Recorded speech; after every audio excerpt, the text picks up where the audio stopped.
Hoje a nossa ortopedista pediátrica, a doutora Cíntia, trouxe o tema dedos grudados para a gente compreender um pouquinho mais, saber as causas, tratamento. Cíntia, bem-vinda novamente. Oi, Mari.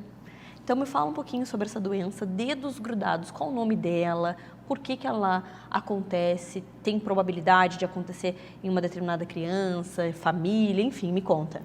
Então, os dedos grudados a gente chama de sindactilia. Na verdade, a gente pode ter dedos grudados nas mãos e nos pés. São defeitos de causa genética.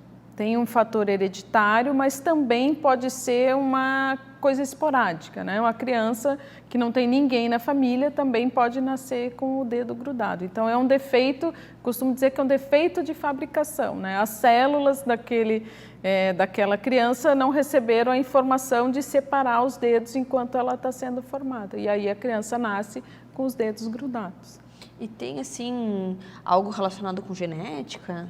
É uma alteração genética e pode estar associada à alteração familiar, né? Pode ser hereditária ou pode ser uma primeira vez que acontece. Entendi. E aí, acontecendo essa primeira vez, pode lá ser no futuro que isso, pode passar também? Pode ser que isso seja passado pelas gerações. Entendi. E o que a gente faz?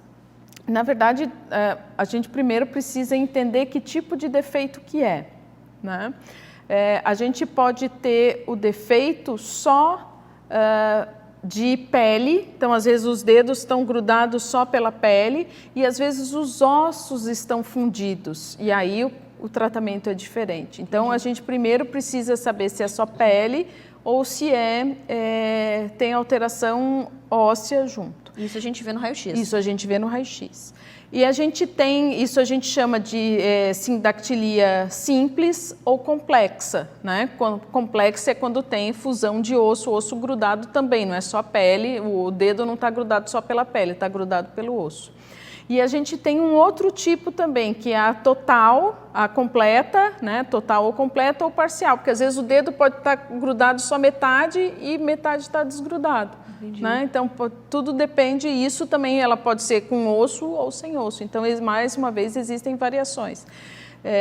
E existem, com relação a tratamento, nas mãos, a indicação é de tratamento cirúrgico. Então, a gente precisa abrir pela função que a gente tem na mão, que a gente faz, é muito importante, principalmente os movimentos finos, os movimentos delicados. Então, a separação dessa sindactilia é feita de forma cirúrgica.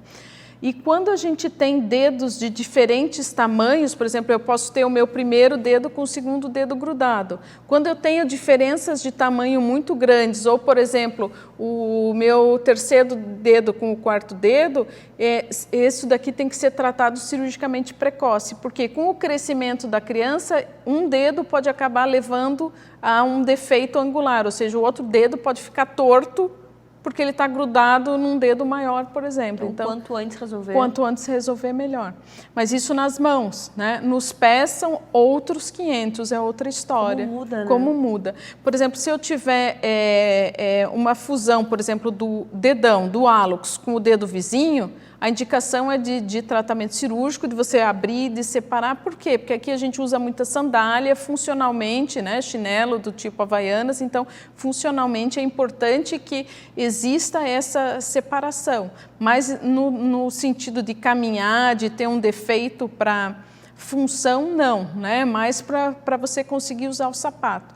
Agora, se eu tiver a fusão dos outros dedos, né, dos dedos menores, normalmente a gente não indica o tratamento cirúrgico, porque aí realmente é uma alteração só estética.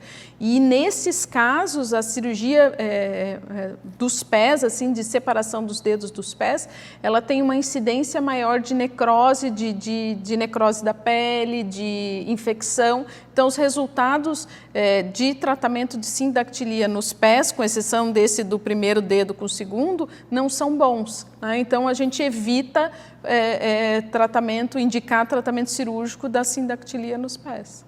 E esse tipo de doença, dedos colados, tanto mão quanto o pé, nós descobrimos só ao nascer ou durante o pré-natal ali nas consultas, no ultrassom? Às vezes a gente consegue descobrir tanto dedos extranumerários, né? Isso com certeza a gente consegue ver no ultrassom, mas dependendo do tipo de defeito, da sindactilia que a gente está falando, ele pode ou não ser identificada no ultrassom, né? Às vezes é realmente na hora que a criança nasce que se identifica a alteração. Porque se a gente já descobre no pré-natal, a gente já está preparado, assim, quando nasce não vem aquela surpresa, né? Mas quando não é possível, eu sempre... Todos os ultrassons eu pedia, observa bem os dedos, vê quantos dedinhos tem, vê se está tudo certo, porque o meu irmão nasceu com pé torto congênito, então eu já pedia para ver se estava tudo certo. Então, às vezes por isso que eu questionei se esse tipo de doença a gente vê no ultrassom. Pode, mas não é 100% que se consiga fazer o diagnóstico. Depende da posição da criança e também do grau da doença. Do grau da né? doença, Entendi, doutora. Obrigada por trazer essas informações para nada. nós. Eu espero que você tenha gostado e até a próxima. Até a próxima. Obrigada.